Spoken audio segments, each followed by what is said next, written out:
Hello students, good morning everyone. Welcome to perfect learning club. बच्चों, आज का जो हमारा टॉपिक है वो है हमारा नया चैप्टर स्टार्ट होगा, that is chapter number 7 and control and coordination. Right, अभी तक हमने जो चैप्टर पढ़ा था वो लाइफ प्रोसेस पे था। चैप्टर नंबर 6 था हमारा, जो कि हमने पूरा कंप्लीट कर चुका था।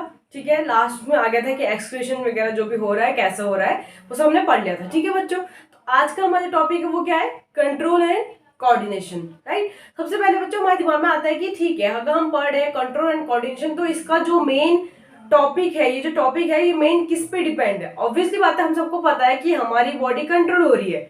ठीक है, या हम बोल दें कि हम अपनी बॉडी को खुद से कंट्रोल कर रहे हैं, लेकिन हमारी बॉडी को कोऑर्डिनेट कौन कर रहा है। ठीक है, सबसे पहला क्वेश्चन क्या आता है कि अगर हम अपनी बॉडी को कंट्रोल कर रहे हैं या हमारी बॉडी को कंट्रोल कर रहा है, तो हमारी बॉडी को उसी के अकॉर्डिंग कोऑर्डिनेशन में कौन डाल रहा है, कोऑर्डिनेट कौन कर रहा है। देखो बच्चे, क्या होता है, कोई भी अगर हम स्कूल में होते हैं तो हमारे क्लास में होता है, कोई मॉनिटर बनाया जाता है, राइट, या फिर कोई एक कोऑर्डिनेटर बनाया जाता है। ठीक है, हम सबको पता है वो क्यों बनाया जाता है, ताकि जो आगे के जो लोग हैं, जो आगे के बच्चे हैं, उनको एक इंसान क्या कर सके, कोऑर्डिनेट कर सके कि भाई आपने ऐसा करना है एंड आपने इसी लाइन में जाना है। ठीक है, तो सेम यहाँ पर भी उसी की बात की गई है कि यहाँ पर हमारी बॉडी को कौन कंट्रोल कर रहा है, प्लस उसके साथ कौन कोऑर्डिनेट कर रहा है, हमारी बॉडी को उसी डायरेक्शन में कौन कोऑर्डिनेट कर रहा है कि हमारी बॉडी तक वो सेंसेशन, वो सारी इंफॉर्मेशन कौन पहुंचा रहा है कि हमारी बॉडी वही करती है। अगर कोई भी ऐसी चीज हमें दिख जाती है, हम कोई भी चीज ऐसा करते हैं, तो हम तुरंत से उसमें क्या करते हैं, अपना कोई ना कोई एक्शन देते हैं, या वहां पर हम कोई ना कोई अपना क्या करते हैं, कुछ अपना रिस्पॉन्स देते हैं उस चीज के लिए। तो इस चीज में जो हमारी बॉडी कंट्रोल कर रहा है प्लस कोऑर्डिनेट कर रहा है, वो कौन कर रहा है, इसके अंदर हमने वो पढ़ना है। ठीक है, तो सबसे मेन क्या है हमारा, जो हमारी बॉडी को कंट्रोल करता है, कोऑर्डिनेट करता है, दैट इज आर ब्रेन। हमारे ब्रेन ही एक ऐसा ऑर्गन है हमारी बॉडी का, बोल सकते हो, जो कि हमारी पूरी की पूरी बॉडी को कोऑर्डिनेट कर रहा है, प्लस पूरी की पूरी बॉडी को हमारा कंट्रोल कर रहा है। ठीक है बच्चों, देखो अभी तक हमने जो पहला चैप्टर पढ़ा लाइफ प्रोसेस में, हमने सबने ये पढ़ा कि हमारी बॉडी में जो फंक्शंस हो रहे हैं उनको मेंटेन कैसे हो रहा है। ठीक है, जो फंक्शंस हो रहे हैं वो उनके मेंटेनेंस जो कर रहा है वो कैसे हो रहा है, हमारी बॉडी में जो फंक्शंस हो रहे हैं वो कैसे हो रहे हैं, किसकी हेल्प से हो रहे हैं, क्या ऐसे क्या क्या चीजें हैं जिसकी हेल्प से ये फंक्शंस हो रहे हैं, वो हमने किसमें पढ़ा, लाइफ प्रोसेस में पढ़ लिया है। ठीक है, तो देखो लाइन एक टॉपिक स्टार्ट हो रहा है। तो अब टॉपिक कह रहा है कि ठीक है, हमने मेंटेनेंस पढ़ लिया, अब इसमें बात करी, एक वर्ड आपका थर्ड लाइन में, सेकंड वर्ड आपका ये दिया गया है, नोशन करके लिया है। क्या दिया गया है, notion, that we all have, या हम बोल सकते हैं कि हम, नोशन का मतलब क्या है कि हमारे ब्रेन में ना कुछ चलता रहता है। ठीक है, तो वहां पे जो वर्ड आपको नोशन दिया गया है ना, थर्ड लाइन में सेकंड वर्ड देखना, स्टार्टिंग का सेकंड वर्ड है नोशन। वो इसका मतलब यही है कि हम सबके माइंड में कुछ ना कुछ चीजें चलती रहती है। ठीक है, तो उस वर्ड को बोला गया है नोशन। ठीक है, अब उसने कहा कि हमारे माइंड में कुछ ना कुछ चीजें चल रही है। ठीक है, हमने वाले सबके दिमाग में चलती है। अब हमारे दिमाग में क्या चलता है कि हम कोई भी चीज को मूव करते हुए देख रहे हैं। ठीक है, हमने क्या कहा कि हमारे दिमाग में कुछ ना कुछ ऐसी चीज चलती है कि हम कोई भी चीज को अगर मूव करते हुए देखते हैं कि वो चल रहा है, हम देखते हैं कि द कैट इज मूविंग, हम ये सोच लेते हैं कि हम एज्यूम कर लेते हैं कि ये भैया लाइव है। मतलब हम किसी भी चीज को अगर मूव करते हुए देखेंगे तो हम सिर्फ उसी को लाइव समझते हैं।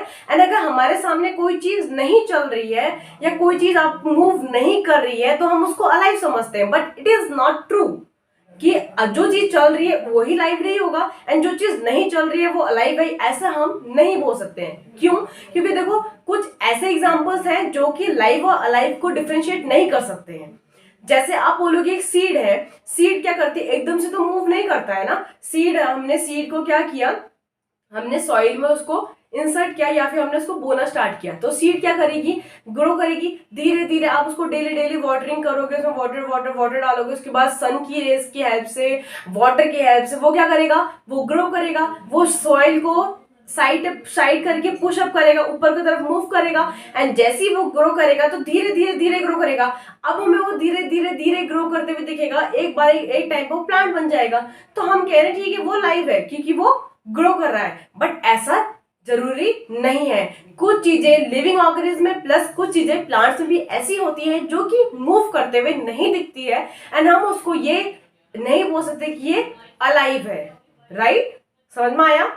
फॉर एग्जाम्पल एक कैट स्विम कर रही है, ठीक है। या फिर आप बोल सकते हो कैट क्या कर रही है, कैट रन कर रही है, ठीक है। कैट क्या कर रही है, रन कर रही है। बच्चे स्विम कर रहे हैं, बफेलो च्यूइंग कर रहा है कर्ड। तो ये क्या, ये कुछ एग्जांपल आपके लाइफ के नहीं है। आप इन चीजों को देख के आप यही नहीं बोल सकते कि ये लाइव है या फिर अलाइव है, ठीक है। क्योंकि ये एग्जांपल्स क्या है, ये एक नॉर्मल सी मूवमेंट्स है जो कि यार वो कर रहा है अपनी लाइफ में, ठीक है। अब कुछ मूवमेंट्स ऐसी है, मान लो आप ऐसा बोल सकते हो कि प्लांट्स है, प्लांट्स ने ग्रो करा, ठीक है। कुछ प्लांट्स ऐसे होते हैं जो ग्रो नहीं करते हैं, कुछ प्लांट उतने के उतने रहते हैं जो धीरे धीरे मूव करते हैं, या बहुत टाइम प्रोसेस लेते हैं, लाइफ के जो टाइम प्रोसेस होता है बहुत ज्यादा लेते चलते हैं। तो आप वो आपको मूव करते हुए नहीं दिख रहा ना, तो आप उसको ये बोल दोगे कि अलाइव है, नहीं भाई आप नहीं बोल सकते हो। तो यहाँ पर जो इन्होंने कहा कि आप कैसे बता सकते हो कि ये चीज हो रही है, तो यहाँ पर सबसे सीधा एग्जांपल आपकी एनसीईआरटी में लिया गया पैराग्राफ वाइज, मैं आप उसमें से पढ़ लेना। उसमें सीधा आंसर आपको ये दिया गया है कि कोई भी चेंजेस, ठीक है, एनी चेंजेस, जो भी चेंजेस हमारी इन्वायरमेंट के रिस्पॉन्स में हम करते हैं, ठीक है। या फिर आप बोल सकते हैं कोई भी चेंजेस जो हमारे इन्वायरमेंट के रिस्पॉन्स में हो रहा है, उसको बोला गया है जो आपके जो ग्रोथ के रिलेटेड आप ले लो, या लाइफ के रिलेटेड ले लो, या फिर आप ये कंट्रोल एंड कोऑर्डिनेशन के रिलेटेड ले लो। तो उसने कहा कि कोई भी ऐसा चेंजेस जो इन्वायरमेंट के रिस्पॉन्स में हो रहे हैं, इन्वायरमेंट के रिस्पॉन्स में कोई भी अगर चेंजेस होगा तो वही क्या होगा, वही चेंजेस आपको शो होते हैं बाद में, ठीक है। वही आप बोल सकते हो कि ये ग्रोथ हो रही है, या फिर आप ये बोलिए छोड़ो, या आप ये बोल सकते हो कि ये कैसे कंट्रोल हो रहा है, कैसे कोऑर्डिनेट हमारा ब्रेन कर रहा है। क्योंकि हमारे ब्रेन को आप ये नहीं बोल सकते हो कि हम ये चीज कर रहे हैं। फॉर एग्जाम्पल मैं बता दूं आपको, हम फूड को च्यूइंग करते हैं, हम अपने अपने सेफ्टी के लिए हम उसको च्यूइंग करते हैं ताकि हम इजीली वो क्या कर सके, हमारा डाइजेस्ट हो सके, ठीक है। बच्चे दौड़ रहे हैं, ठीक है, या आप ये बोल सकते हैं कि बच्चे क्या कर रहे हैं, साइकिलिंग कर रहे हैं, वो इसलिए कर रहे हैं क्योंकि उनको उनको पसंद है। आप ये नहीं बोल सकते कि ये हमारी बॉडी को कंट्रोल कर रही है, कोऑर्डिनेट कर रही है, नहीं भाई, वो उनकी चॉइस है, वो उनकी चॉइस है, इसलिए वो उस चीज को कर रहे हैं। आपकी बॉडी सिर्फ उस चीज को कंट्रोल कर रही है, सिर्फ उस चीज को कोऑर्डिनेट करेगी जो एनवायरमेंट के चेंजेस में होगा, एनवायरमेंट के रिस्पॉन्स में जो चेंजेस होगा। मीन्स फॉर एग्जाम्पल आपको आईज में कोई रिफ्लेक्शन पड़ा, आप आईज को एकदम से बंद करते हो, ठीक है। मान लो आपकी आईज में कोई लाइट पड़ी, आप अंधेरे में हो, अंधेरे आप नींद में उठे हो, सोच लो, ठीक है, आप नींद में हो, अचानक से आपकी आंख खुलती है, आपकी आईज में कुछ चीज रिफ्लेक्ट करती है, कोई लाइट आपकी रिफ्लेक्ट करती है। अब आईज को अपने एकदम से बंद करते हो, जो आपकी ब्लिंकिंग ऑफ आईज हो रही है ना उस टाइम पे, जो आपकी आईज उस टाइम पे ब्लिंक कर रही है, उसको बोला गया है कंट्रोल। वो हमारा ब्रेन कंट्रोल कर रहा है, वो हमारा ब्रेन कोऑर्डिनेट कर रहा है, क्योंकि वो इन्वायरमेंट के रिस्पॉन्स में चेंजेस हो रहे हैं, ठीक है।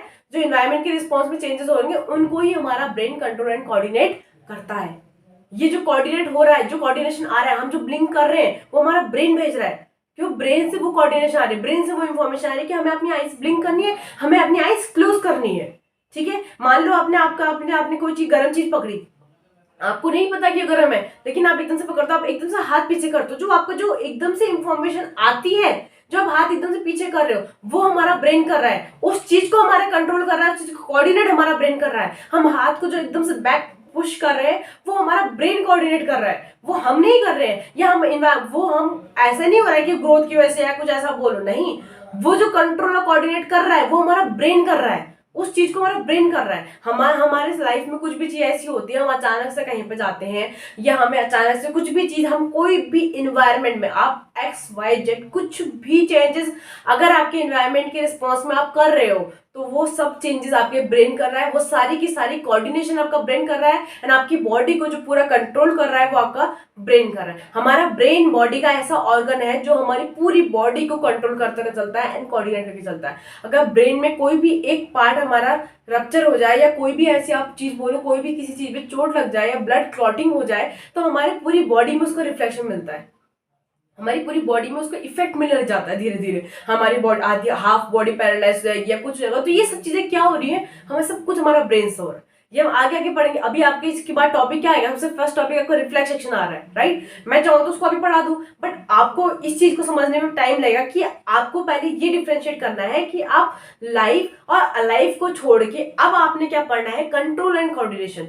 लाइव और अलाइव तो आपने लाइफ प्रोसेस में पढ़ लिया कि भाई लाइफ क्या है, अलाइव क्या है, बट अब आपका है कि कंट्रोल एंड कोऑर्डिनेशन। जो कंट्रोल एंड कोऑर्डिनेशन हो रहा है, क्या वो भी लाइफ प्रोसेस का एक पार्ट है, क्या ये डिफरेंट है?